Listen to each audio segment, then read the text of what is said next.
Hey guys, what I'm about to show you is so bad, it's hard to believe that this would have been a mistake. But John Lindell and his attorney totally violated their own bylaws when they had that meeting on June 19th. And I'm going to show you how they did this. It's 100% obvious.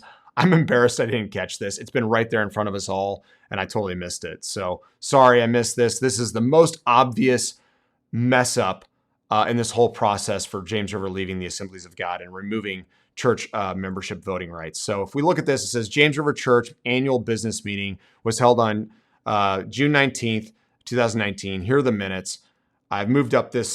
This is a proposal number 3, or resolution 3, but it's to change the current bylaws to number 7 and make some amendments to that. And there's the amendment. The problem is, guys, is Article 7, I've talked about this before, is protected by Article 9. So when we go look at Article 9 in their bylaws says, it says Articles 3, 4, 7, 8, 9. So this current one of these articles of agreement may be amended only by the affirmative vote of 100% of all of the active voting members, right? Not just in attendance, but the active voting members at a special business meeting called for the purpose of amending these articles of agreement. So this right here, this annual business meeting was not a special business meeting for the intention of amending the articles of this agreement. It was an annual business meeting that sought John Lindell and his attorney put this out in front of everybody for Article 7 to be amended, and their own bylaws say you can't do that. It says 100% have to be active voting members to approve it at a special business meeting called for that purpose. And then here's what it says afterwards. Notice shall be given by certified mail. Did anyone get certified mail for this meeting? I know, no, you didn't, but no one got certified mail. So the whole Article 9 protected Article 7 in such a way that you can't go and make a change to it without following Article 9. And so John and his attorney just totally blew by this. It's how they got Article 4 tossed and got out of the Assemblies of God. So Assemblies of God, this is the easiest thing ever. Everybody that was a church member, this is the easiest argument ever. All the other ones are good arguments. This one is so bad, I don't know how he gets away with this. It's wild. And like I said, I hate to say it's intentional. I don't want to be like pointing fingers that way and assuming his heart. But man, John, your attorney, how did you miss this? This is so obvious. Like, you went to go amend Article 7 in your own bylaws, and it clearly says right there in your own bylaws that you can't do that, not without following this procedure for good reason, right? What's the good reason? So you can't pull out of the Assemblies of God. That's one of the reasons this Article 9 existed. And it existed so you couldn't get rid of voting members, which is what you did. You got rid of the church members. You couldn't do it because you had to follow this procedure, and you didn't. You didn't do it even in this meeting. All the voting on June 19th, 2019 is null and void according to their own bylaws. So right here it says that, and I don't need to be an attorney to figure this out. This is not hard, guys. Notice shall be given by certified mail to the active membership of the assembly at least 60 days prior to, but not more than 90 days before the business meeting. And said notice shall include a written copy of the proposed amendment of the articles of agreement.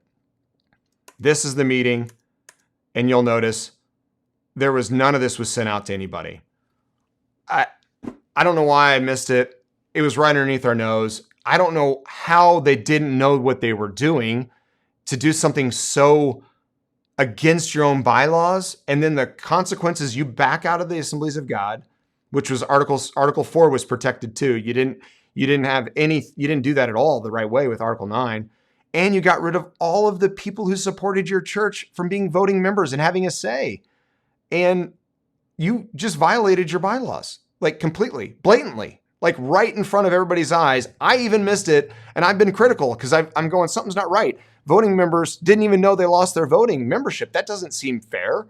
And I proved the other day it's not just not fair, it seems unlawful. But here you just broke your own bylaws. Like, you literally have your own bylaws that say you cannot do this. Because why? It's to protect your church voting members, the people that tithe diligently, give to your church, serve at your church, John. This article number 9 that you just bypassed, completely overlooked. You and your attorney, you need a new attorney. Like if your attorney is overlooking this Article 9, right? And he misses the fact that it says that Article 7 needs to be treated this way if you want to change it, and then you just have a business meeting and go to change it without any sort of, due diligence to follow through with what your articles say. I mean, I wouldn't use that guy anymore as my attorney. And maybe he didn't know about it. Maybe you didn't know about it, or maybe you did. I don't know. It seems really interesting that because of this move, John Lindell, you were able to remove church voting rights that was required to leave the Assemblies of God, and you were able to take full control of the board of trustees and now really essentially manage this church as it's your own, not the people that so diligently give and serve.